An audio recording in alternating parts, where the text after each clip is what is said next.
The night before the flight, Elena Harper, 18 years old, sat by her window staring at the fading city lights of Seattle. The rain tapped gently against the glass and her reflection looked back at her, a young girl with dreams far too big for the small town she grew up in. She whispered softly, "Tomorrow I fly." Her father was a commercial pilot, Captain Richard Harper, a man she admired more than anyone else in the world.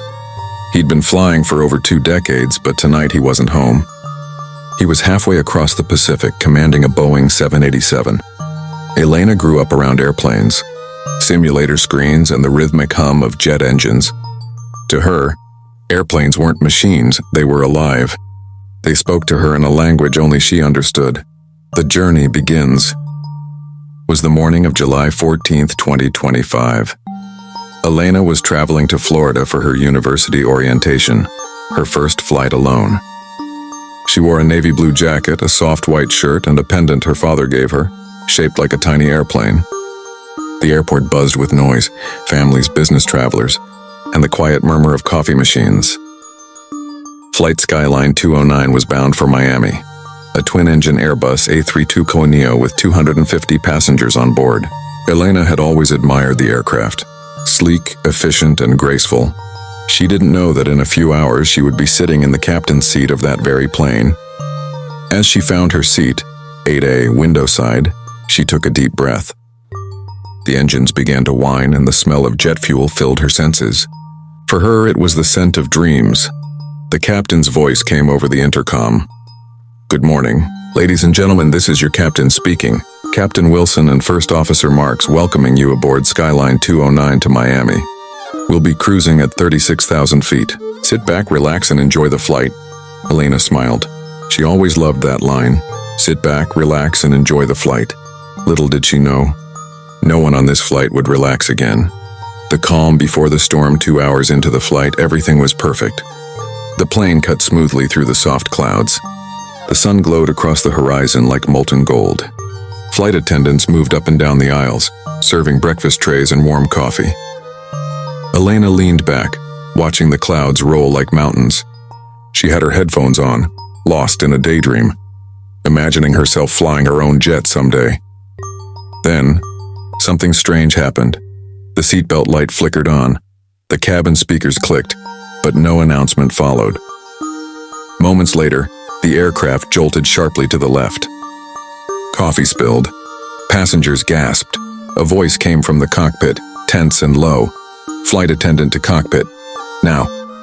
The words were simple, but Elena's heart sank.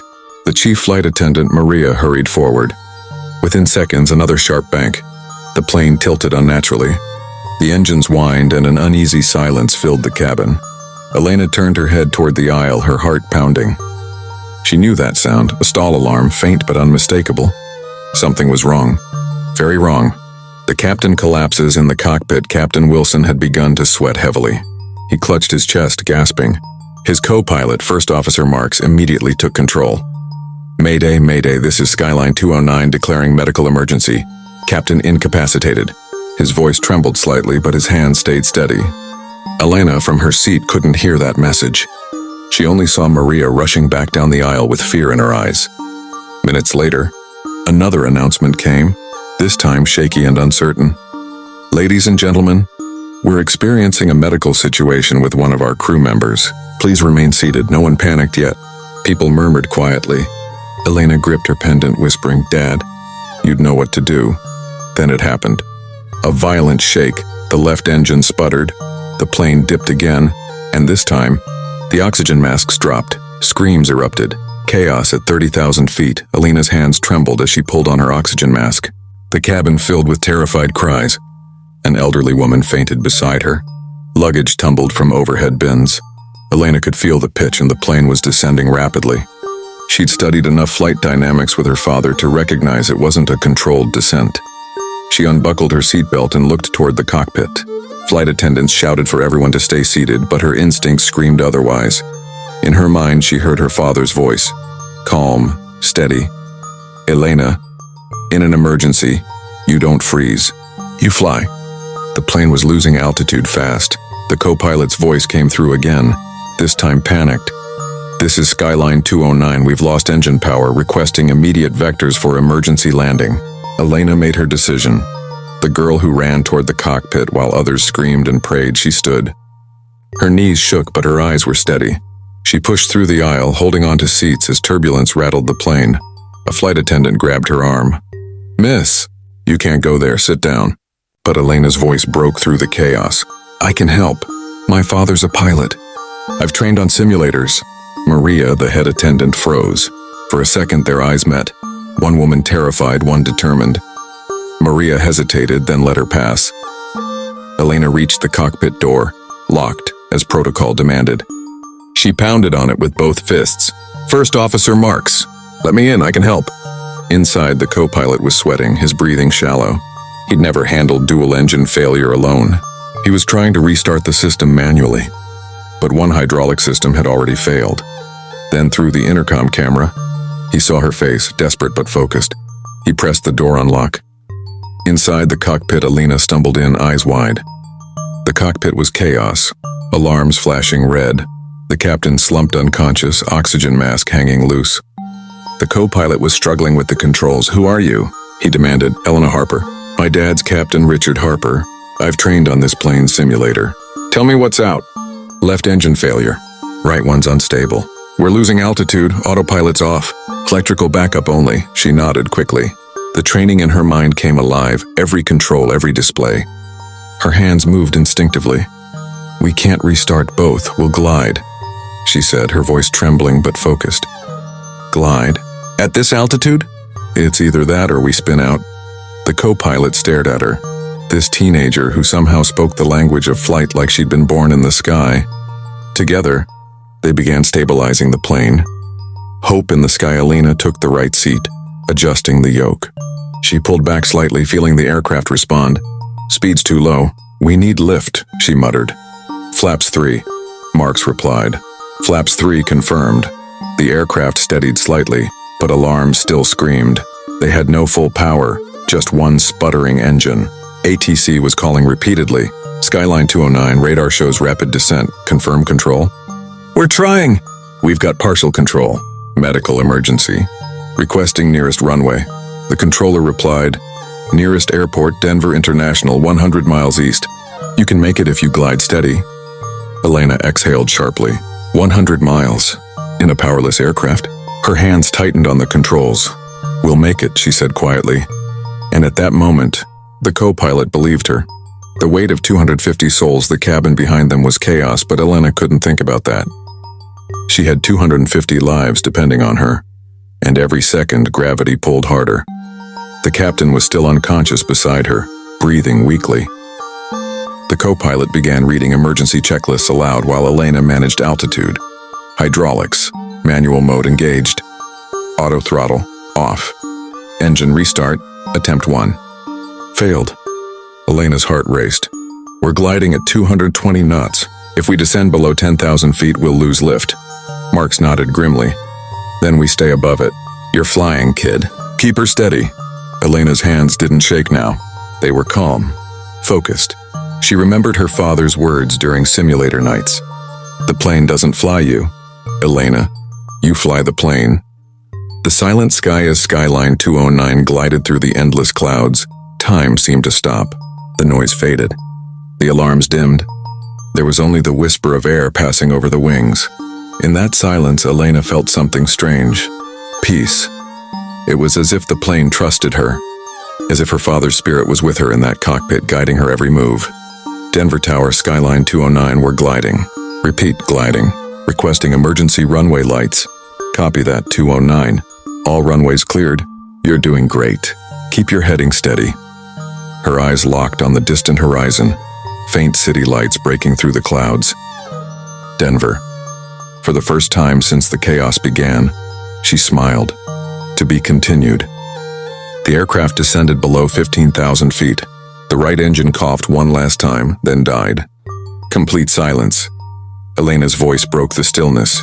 "We've lost all engines." "God help us," the co-pilot whispered. Elena adjusted the yoke slightly, eyes focused. "We're not dead yet.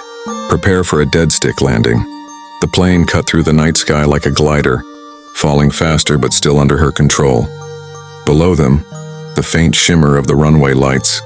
Waiting behind them, 250 passengers, praying, and in front of them, one girl who refused to give up.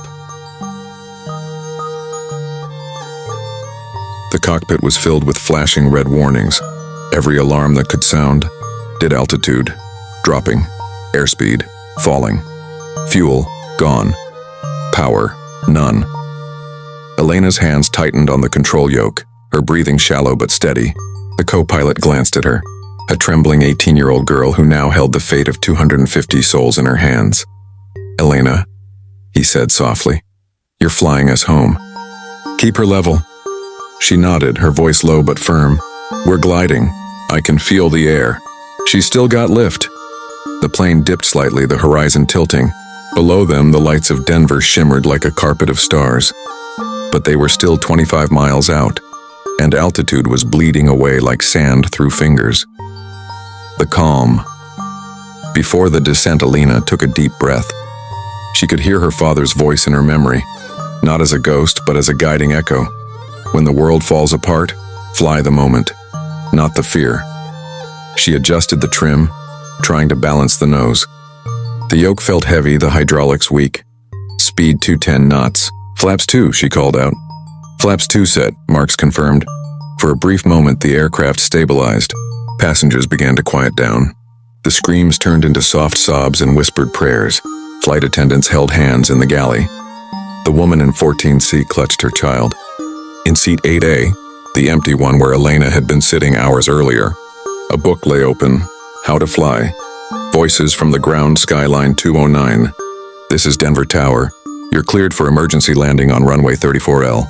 Winds calm. You are priority 1. Fire and rescue are on standby." Elena pressed the radio. "Copy, Tower. We're a dead-stick glider. No engines. Request visual guidance." 209, "You're doing great. Keep heading 270. You're lined up perfectly." She couldn't see the controller's face, but in the tower, the staff had fallen silent. An 18-year-old voice was guiding a 90-ton jet through the dark. The final descent at 10,000 feet, the aircraft started to buffet. The airspeed began dropping too fast. Elena's mind raced. She had to trade altitude for distance to stretch the glide. "We need a shallow descent. I'm trimming nose up and give me flaps 3. "Flaps 3 confirmed," the plane responded sluggishly. The right wing dipped. She countered gently. Small corrections, just like her father taught her on simulators. Outside, city lights gleamed brighter now. The runway, a dark strip with glowing edges, appeared ahead. The co-pilot whispered, "You're really doing it." "We're both doing it," she replied, a faint smile crossing her face. At 5,000 feet, turbulence struck. The plane jolted violently. A few screams rose again. Warning lights flashed. "Stall. Nose down. Regain airspeed." Marks shouted, I know," she yelled, pushing forward slightly. The stall warning stopped. Airflow returned. The plane steadied. "You have control." Marks looked at her. "You've got the feel for her." "You have control, Captain." The word hung in the air. Captain. For the first time, Elena didn't feel like a child following her father's dream. She was the pilot. "Flaps full," she commanded. "Flaps full confirmed."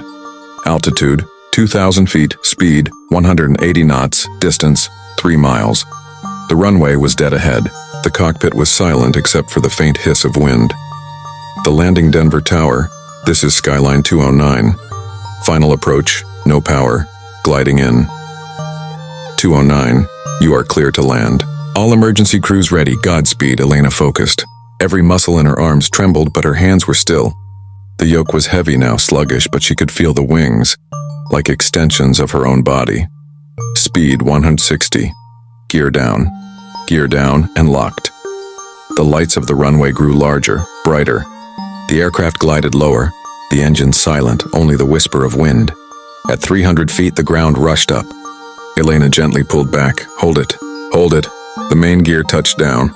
A thunderous thud. The nose dipped. She held it firm. Spoilers deployed. The aircraft rolled, screeching across the runway. Sparks flashed as brakes engaged manually. The entire cabin shook, then slowly. Silence. They stopped. Dead center. Perfect landing. Silence before the storm of joy. For 10 long seconds, no one moved. The only sound was Elena's ragged breathing. Then somewhere in the cabin, a single clap, then another. Within moments, the entire aircraft erupted in applause, cheers, and sobs. Maria burst into the cockpit, tears streaming. "You did it! You did it!" Elena leaned back, exhausted. Her eyes filled with tears. She looked at the unconscious captain, still breathing faintly, and whispered, "Dad, I hope you saw that." The aftermath fire trucks surrounded the aircraft. Medics rushed aboard. The captain was taken out on a stretcher, alive but weak. Passengers were led off in disbelief, many stopping to thank the young girl who had saved them. News spread like wildfire. Within hours, global headlines blazed. Teen girl lands passenger jet, 250 lives saved. Miracle Flight 209, hero at 18. Reporters camped outside the airport. Elena sat quietly in the terminal, a blanket around her shoulders, hands trembling from adrenaline. The co-pilot approached. "You saved us all, Elena. I've flown for 12 years and I've never seen anything like that." She looked up. Eyes red but calm. "I didn't save anyone. The plane did. She just needed someone to listen." Reunion hours later, as dawn rose over Denver, a private jet landed. Her father on board, rushed from his own route halfway across the Pacific. He ran through the corridor and found her sitting alone, staring out the window. He stopped, tears in his eyes. "Elena." She turned, stood up slowly, and for the first time, he wasn't the captain, he was just a father. Running to embrace his daughter, they held each other tightly. "You always told me to fly the moment," she whispered. "And you did, sweetheart. You did." Weeks later, the investigation confirmed it. Dual engine failure caused by bird strikes during cruise. Both engines lost thrust. Every aviation expert agreed. If Elena hadn't taken over, the aircraft would never have made it. Airlines offered her scholarships. Flight schools begged her to train with them. But Elena didn't want fame. She just wanted to fly again. Not for the headlines, not for the glory, but for the feeling she had in that cockpit. When the world fell silent and the sky trusted her. Epilogue. The dream months later, Elena stood at a flight academy runway. A smaller plane, a Cessna 172, waited. She ran her fingers along the fuselage, smiling softly. As she climbed in, she looked toward the horizon, the same golden light she had seen that day through the clouds. "Skyline Tower, this is student pilot Harper. Ready for takeoff." "Cleared for takeoff, Harper." "Safe flight," she smiled. "Copy that." Taking off. The engine roared to life, the plane lifted gently from the runway. Below her, the world shimmered in sunlight. Above her, endless sky. The same one that had once tried to break her, now opening its arms. Elena whispered, "For every dreamer who's ever looked up and believed, this is for you." And as the plane climbed into the light, the dream continued.